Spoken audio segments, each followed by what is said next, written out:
Nicholas Felix, a US-based Nigerian pastor of the Miracle Church International, has obtained the presidential nomination and expression of interest forms of the All Progressives Congress (APC).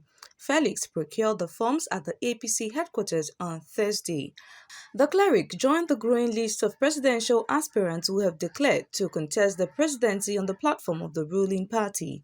Now, I believe the state we are now as a nation, every Nigerian is crying for a youth with a vision. Every Nigerian wants somebody that will lead us to where we are supposed to be. And my primary aim and my number one agenda is security.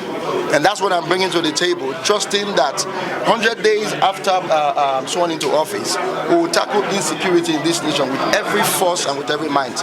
We have our military who are very strong. We need to empower them. We need to give them the free will to be able to go and fight insurgency wherever we have been suffering from it. So I'm trusting that our delegates will look beyond just these political gladiators. Our delegates in this party will look beyond just what they can receive and be able to see a youth with a vision.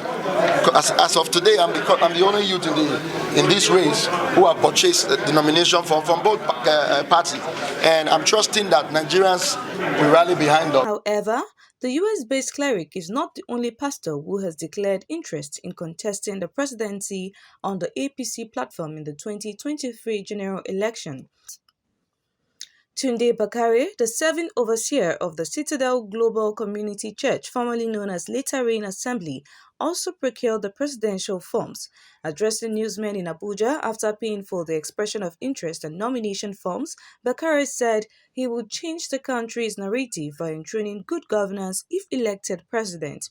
By the grace of God, as we salute those who had worked tirelessly till now, from past administration till this moment, we want to contribute our quota in such a way that Nigeria will experience what we call a cutting-edge nation.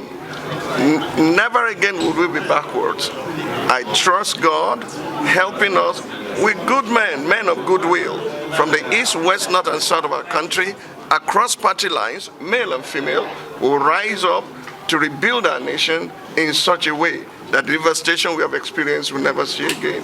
Our program is very simple: peace, progress, prosperity, and possibilities. Upon those four pillars, Nigeria will be rebuilt, and the hope of many citizens will be rekindled. We are all going to join hands together to make it happen. No other nation will fix our nation. It will take Nigerians from all walks of life, within and without, those in the diaspora, those within, to rise up and say, it's time to rebuild our nation. While Bakare was at the International Conference Center ICC Abuja to personally pick his forms, Vice President Oshibanjo's forms were purchased for him by his support groups led by Senator Kabiru Gaya at the ICC.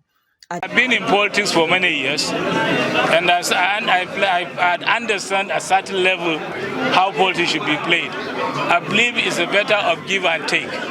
We have served for the president in this country for 8 years under the leadership of President Muhammadu Buhari.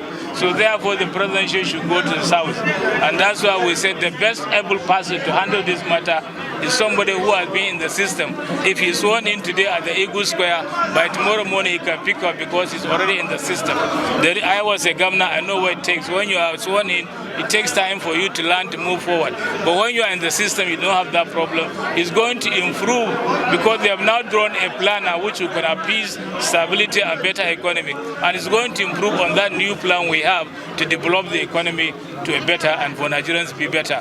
Friends say this is what they want, but I believe it will be direct primaries where delegates will come to Abuja and will decide on our candidate. Maybe when you do indirect, it may be more bogus and take more time. So I believe that whatever the party agrees with the aspirants is what we will do. The Electoral Act is very clear. I'm the chairman, so I know it's very clear. It says either consensus or even direct primaries or indirect. Even if consensus is done and all candidates agree, that is fair. At least 17 aspirants in the APC, many of whom are from the southern part of the country, have declared their interest to succeed President Muhammadu Buhari.